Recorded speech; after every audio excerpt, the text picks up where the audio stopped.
जब आप अपने समाज में मूव करती हैं और मुस्लिम महिलाओं से मिलती हैं, तो ये सवाल कौन करते हैं? आप कुछ थोड़ा डाटा देंगे हमारे दर्शकों को? जो जो बच्चियां हैं वो करती हैं, 20 वर्ष की, 25 वर्ष की, 30 वर्ष की बच्चियां वो करती हैं, या 30 के ऊपर की जो महिलाएं हैं वो करती हैं इस तरह के सवाल? ये मैं आपसे जानना चाहता हूं, क्योंकि ये समाज में एक संदेश जाना चाहिए कि हमारा यंग माइंड क्या सोच रहा है। तो इस तरह के जो सवाल हैं वो ज्यादातर किनके तरफ से आता है, या मुस्लिम पुरुष भी ऐसा सवाल करते हैं? नहीं, मुस्लिम पुरुष ही है जो खासकर जो पढ़े लिखे पुरुष है, क्योंकि हम तो बस्तियों में काम करते हैं, तो महिलाओं के साथ, यंग लड़के लड़कियों के साथ, यंग जो युवक है बस्तियों में रहने वाले, पूरे देश भर में जहाँ जहाँ हम काम करते हैं, तो जितने सवाल ये जो हमारा तबका है समाज का, भले गरीब है, भले इलिटरेट है, भले स्कूल नहीं गए हैं, लेकिन दे आर वेरी ओपन। इसके लिए हम टिक पाए हैं जमीन के अंदर, कम्युनिटी के अंदर, क्योंकि ये समाज बहुत ओपन है और सुनने को, समझने को, सीखने को तैयार है। अपने मजहब की भी एक अलग व्याख्या जब हम उनके सामने रखे तो दे वर वेरी ओपन। लेकिन जो मजहबी ठेकेदार अपने आप को इतने सालों से, दशकों से मानते आए हैं, और all India Muslim personal law board हो, या जमात इस्लामी हो, या दारुल उलूम देवबंद हो, या इस तरह के जो बस्तियों के अंदर भी जो छोटे छोटे मजहबी इदारे, मस्जिदों से जुड़े हुए जो लोग हैं, उनके तरफ से ये बात आई है। और अफसोस की बात है कि वो भी जो गरीब तबका है वो नहीं है, जो एजुकेटेड है, जो लॉयर्स है, डॉक्टर्स है, बड़े बड़े इदारे जो चला रहे हैं या प्रोफेशनल लेवल पर काम कर रहे हैं। मैं आपको एक एग्जांपल देती हूँ। हम जब ये मुस्लिम फैमिली लॉ का ड्राफ्ट बना रहे थे, तो मैं कर्नाटक मुस्लिम लॉयर्स एसोसिएशन के साथ हमने एक कंसल्टेशन रखा था, क्योंकि वो लॉयर्स हैं, मुस्लिम हैं, तो एक हमारे ड्राफ्ट लॉ के ऊपर उनकी हमें आइडियाज चाहिए थे कि इसको कैसे हम बेहतर बना सके। तो एक प्रैक्टिसिंग मुस्लिम मैन लॉयर, वो उन्होंने मुझसे पूछा कि अगर एक 13 साल की लड़की की शादी हो जाती है तो इसमें बुराई क्या है?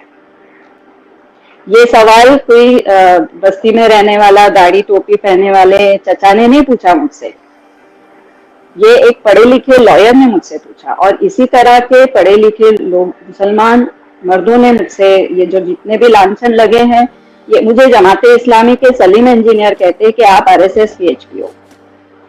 मुझे ये टिप्पणी कोई गरीब मुसलमान आदमी से नहीं मिली। It came from a religious, well-known, established religious organization and heading that organization. तो ये तबके का वर्चस्व रहा है दशकों से। उनके पास पॉलिटिकल पेट्रनेज रहा है, उनके पास सोशल पावर रहा है, उनकी बातें सुनी जाती हैं, उनके ऐलान मस्जिदों में होते हैं, एंड उनको जब उनके सामने जब ये हम औरतें खड़ी हो जाती है, दे हैव नो आंसर। तो इस तरह के फिर लांछन लगने लगते कि आपने तो सर ही नहीं ढका है।